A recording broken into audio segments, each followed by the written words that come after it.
We've seen CNN reporters this evening spread across the country in Ukraine, often very close to where fighting has been occurring or with those trying to survive. There's one story that's happened in the south of the country I want to bring you now. CNN's international security editor, Nick Payton-Walsh, is in Kherson.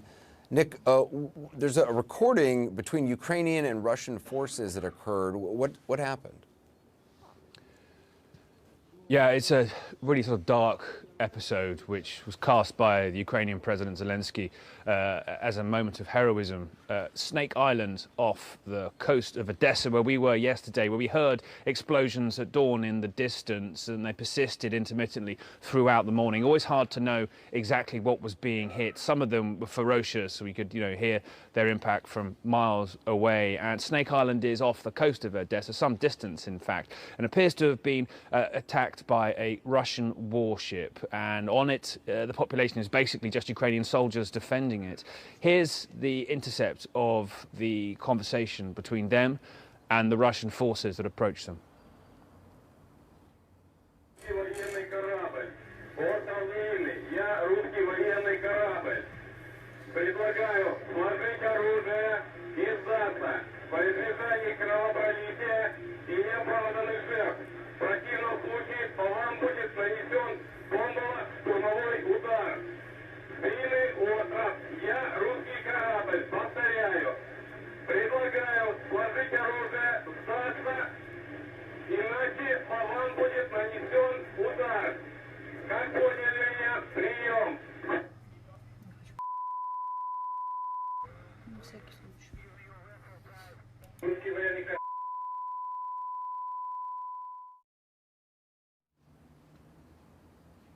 Now that is the end of the recording, and is most likely, and we can't confirm it independently, that the Russian warship made good on its threat to destroy that island. Part of the extensive efforts we saw yesterday by the Russian military to attack Ukraine's defences along the Black Sea coast. That's a vital part of Ukraine's economy and infrastructure, and it seems Snake Island bore the brunt of that.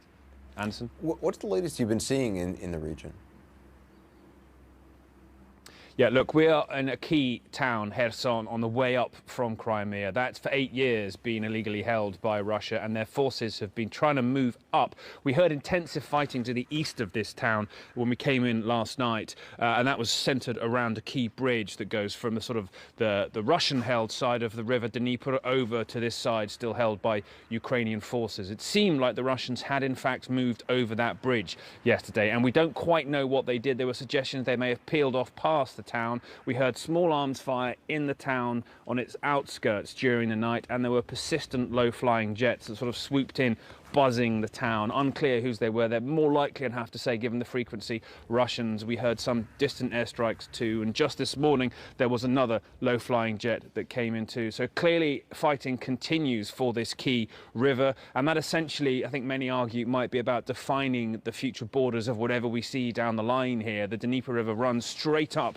through Kiev, defining the east where separatist territories are, separating Crimea, already held by Russia, and up through Kiev where the fighting is at the moment. So if the Russian ambition here is not for all of Ukraine, this Dnieper River and the bridges across it that we're seeing the intense fighting for here are absolutely key, Anderson. All right, Nick Payton-Walsh in Kherson, Ukraine. Thanks to you and your team. Be careful.